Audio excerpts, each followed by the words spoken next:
Hello everyone and welcome to PESA Presents on Galena. This is a very historically significant mineral. It's actually the primary ore of lead, and not only that, it is also the state mineral of the fine states of Kansas, Missouri, and Wisconsin. So dedicated to them, henceforth, here we go.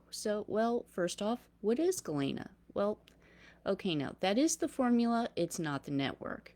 It is a lead sulfide, specifically that lead sulfide right there.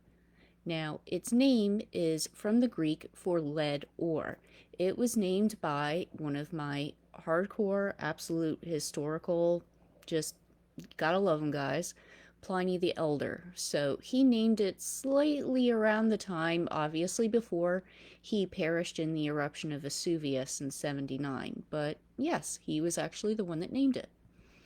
Now, it ranks as a 2.5 on the Mohs hardness scale, which means that it is about as hard as your fingernail, which can bring up a couple of problems with Galena. Now, you have usually isometric crystals, so you're looking at perfect cubes. Sometimes they can be orthorhombic, sometimes you're looking at a couple other forms, but usually you're looking at cubic crystals with perfect cleavage in 3 directions. Cleavage is how a mineral or a rock breaks. So when you break it, it breaks apart basically into cubes, with each major axis set at 90 degrees from the other one. But if it fractures, if it breaks, it has an entirely different pattern to it as well. And that's one of the things that's very diagnostic about Galena.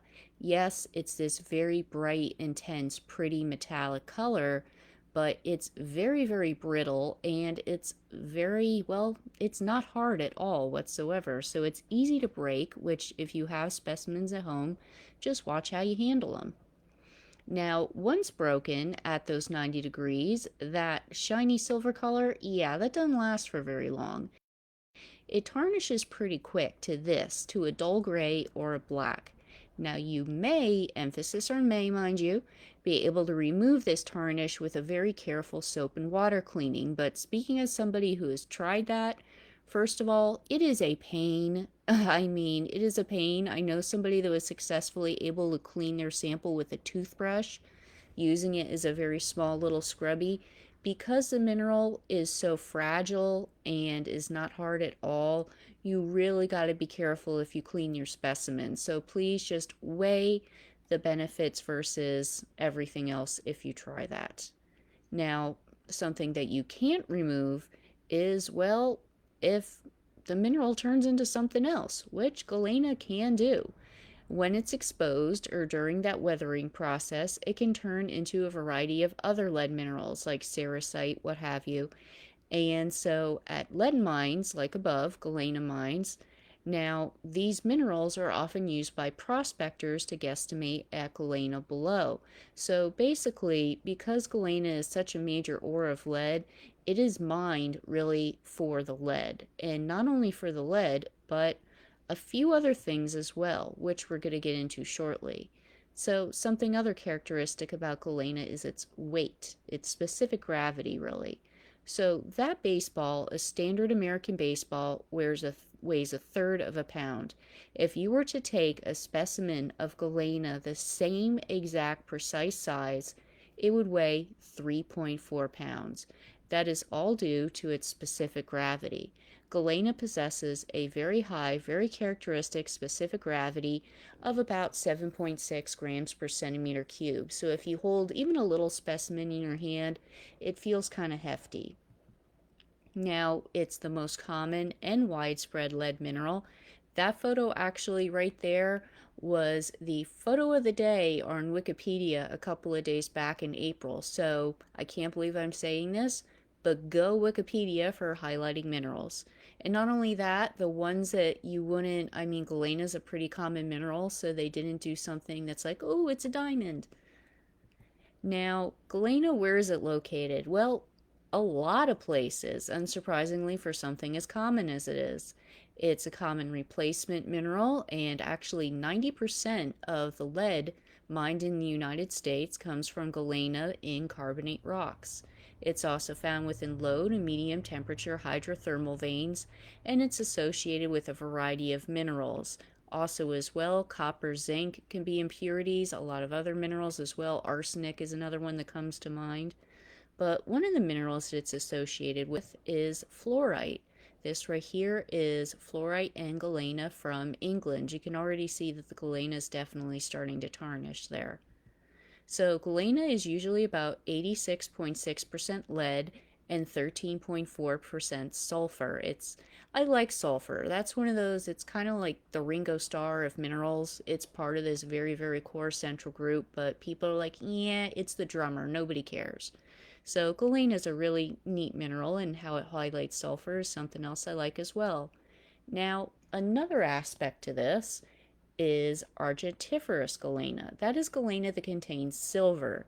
So basically, what happened is, under certain conditions, silver can actually substitute for the lead in galena. It can do this up to 20%. And so, also, as well, in addition to the lead, galena is mined in several places for its potential silver content.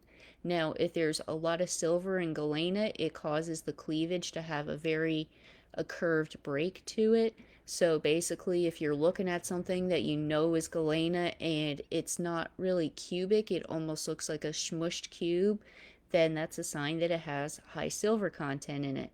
And then also too, the sulfur not wanting to be left out can be substituted as well sometimes, like selenium is a common thing that can substitute for sulfur in galena.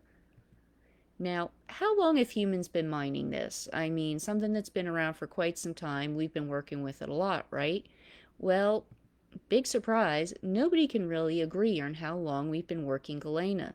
Now, estimates from, say, the National Park Service says that it's been roughly 8,000 years that humans have been working with galena, in part because it's very, very easy to smelt the lead out of it. It's really very simple.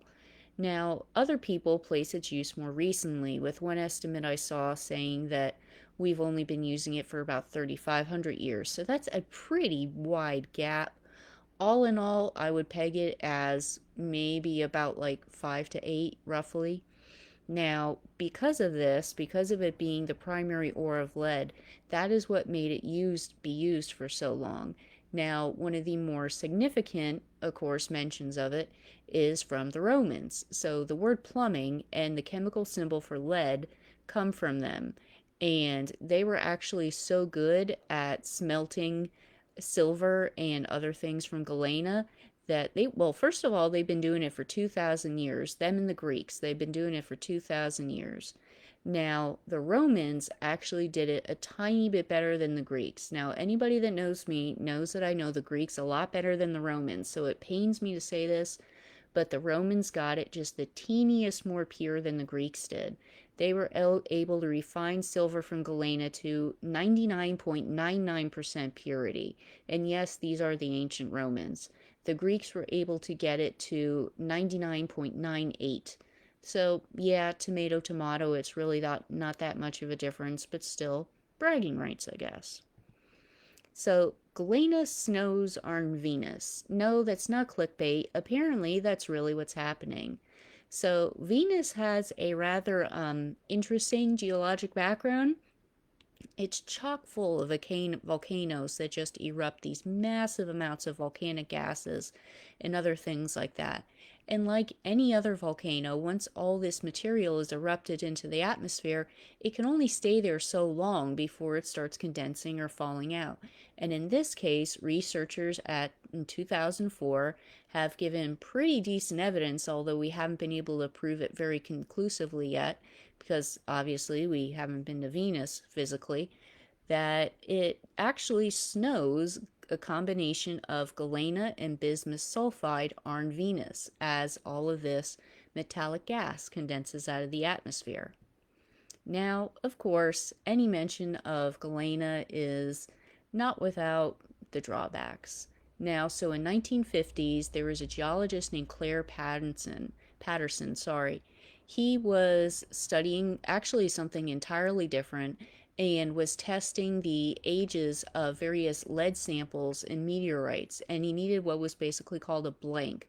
something to kind of test it against in the environment to determine how old these samples were. And he kept trying and trying and trying, and eventually concluded like, wow, we got a lot of lead contamination in the environment nowadays.